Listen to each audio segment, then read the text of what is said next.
Bismillahirrahmanirrahim. Assalamualaikum warahmatullahi wabarakatuh. Alhamdulillahirabbil alamin. Wassalatu wassalamu ala anbiya'il mursalin wa ala alihi wa sahbihi ajma'in.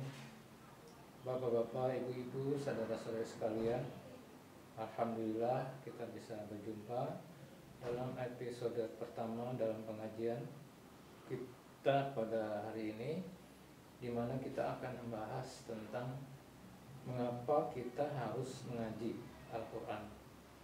Nah, kita perhatikan ada dasarnya, yakni ayat Al-Quran surat Al-A'raf ayat 179, surat 7 ayat 179.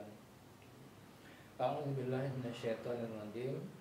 Walaqad dzara'na li jahannama katsiran minal jinni wal ins. Dan sesungguhnya akan kami isi jahanam itu banyak dari jin dan manusia. Lahum qulubun la yafqahuna biha. Mereka diberi oleh Allah hati, tapi tidak digunakannya untuk memahami ayat-ayat Allah. Walahum a'yun, dan bagi mereka itu mata.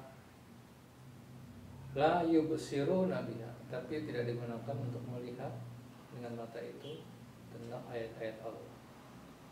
Walahum adhanun, dan bagi mereka itu telinga.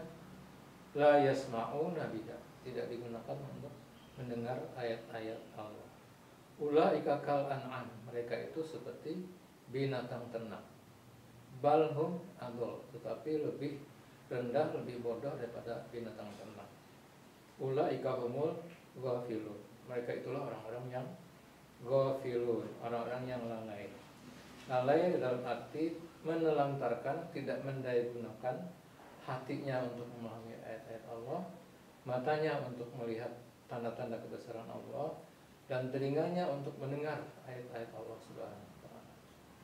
Jadi kita mengaji, dimanapun kita mengajinya, apakah di majelis taklim, apakah di masjid, atau di mana saja kita mengaji, itu perlu kita menyetel niat kita, hati kita, agar kita mengaji supaya tidak termasuk orang-orang yang lalai, tidak termasuk orang yang lalai yang menelantarkan ketiga ciptaan Allah dalam diri kita, yakni hati, mata, dan telinga.